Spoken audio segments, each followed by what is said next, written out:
Sport climbing is more popular than ever before, and its origins can be traced back to the walls of the Verdon Gorge in France 40 years ago.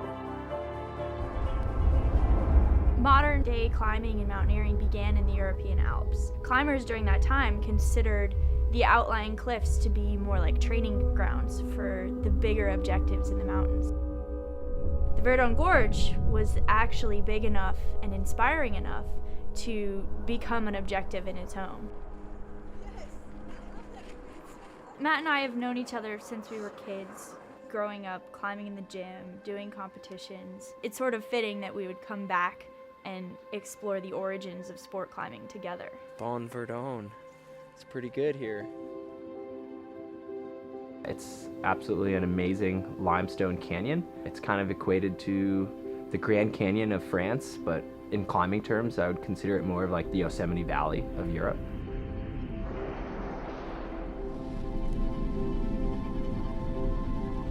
The early climbers, the early mountaineers in the 1960s actually thought that the Verdon Gorge was impossible to climb. It was too big, it was too blank, and it was too difficult. Our objective was to, in the summer, go in the Alps and do big ascents as alpinists. So at that time, the Verdon was not even considered as a place climbable, but I decided to have a double check.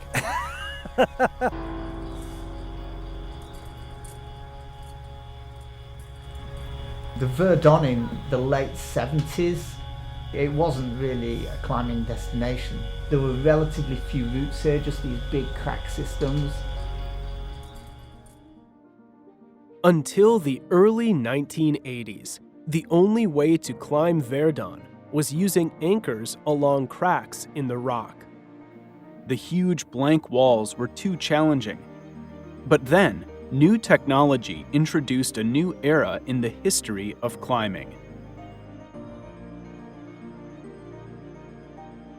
For climbers like Francois Guillot, the Hilti, a new type of power drill, began a climbing revolution, allowing climbers to try much more challenging routes.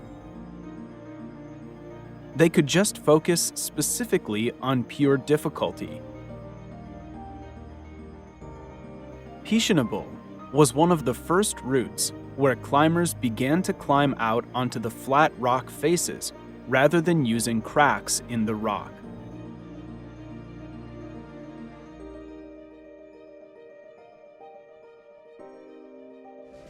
You can't just be strong, you have to be a rock climber. Left foot up high. Good, come on, that big pocket up the right is good, John. Yeah.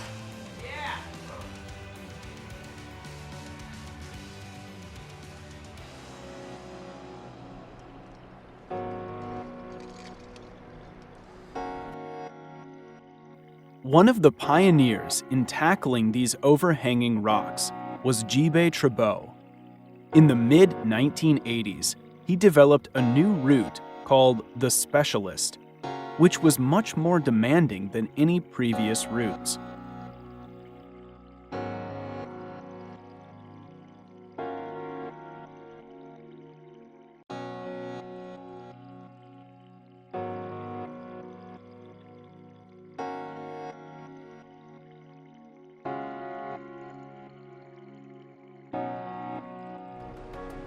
This vision really set the pace for the direction that sport climbing would go over the next several decades. We're still just beginning to realize how hard we can climb. And that passion for pushing limits that started here in the Verdon continues around the world today. The concept of hard depends how strong you are. Huh? Sport climbing is evolving faster and stronger than it ever has. And it's inspiring to think that it all began almost 40 years ago within the walls of the Verdon Gorge.